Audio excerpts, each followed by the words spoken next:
बदनसीब जिसकी नेकियों के बड़े ढेर लेकिन उसके काम ना आए। मेरे पैगंबर अलैहिस्सलाम ने कहा, एक बंदा रोज़े क़यामत आएगा, उसकी नेकियां तिहामा पहाड़ों के बराबर, तिहामा के पहाड़ों जैसी ठोस, ऊंची, चौड़ी, लंबी, पहाड़ों जैसी नेकियों के ढेर, लेकिन जब अल्लाह के सामने आएगा फकानत हबा मंसूरा, मेरा रब वो नेकियां इस तरह उड़ा देगा जिस तरह तेज आंधी में रेत के जर्रात उड़ जाते हैं।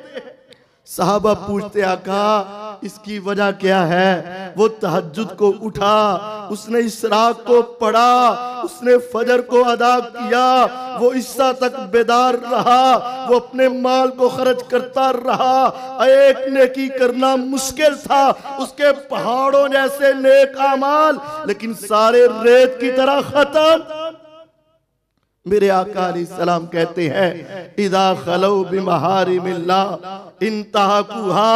नौजवान बेटों, नौजवान बहनों, नौजवान बेटियों, अपनी जिंदगी को, अपनी खलवत को बचा लो, अपनी तन्हाइयों को पाक कर लो, अपने हाथों को पाक कर लो, अपनी आंखों को पाक कर लो, अपने मोबाइलों को पाक कर लो। मेरे आका कहते हैं, वो नमाज पढ़ते होंगे, रोजे रखते होंगे, ज़कात देते होंगे, यसूमून कमा तुसूमून, जिस तरह तुम रोजे रखते हो वो भी रोजा रखता होगा।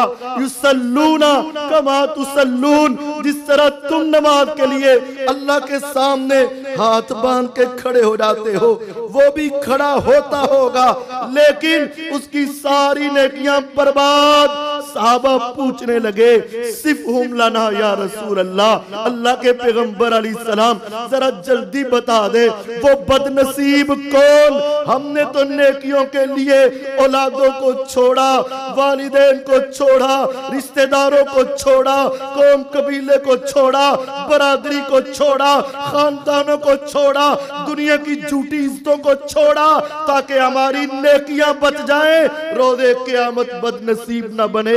आका हमें जल्दी बताएं वो कौन बदनसीब है? फरमाया, हाँ, जिनकी नमाजें, जिनके रोजे, जिनके सदके, जिनकी तिलावतें तुम्हारे जैसे होंगे, लेकिन जब वो अकेले बैठते थे, जब तन्हाई में जाते हैं, उस वक्त वो अल्लाह की हदों को क्रॉस करके आंखें बेहयाई देखती हैं, ज़बान बेहयाई बोलती है, कान नामहरम औरतों के साथ बातें करते हैं और उनके हाथ गलत चीजों को स्क्रॉल करते हैं। इनकी ये खलवत के गुनाह उनकी जिंदगी की सारी की नेकियों को बर्बाद कर देंगे।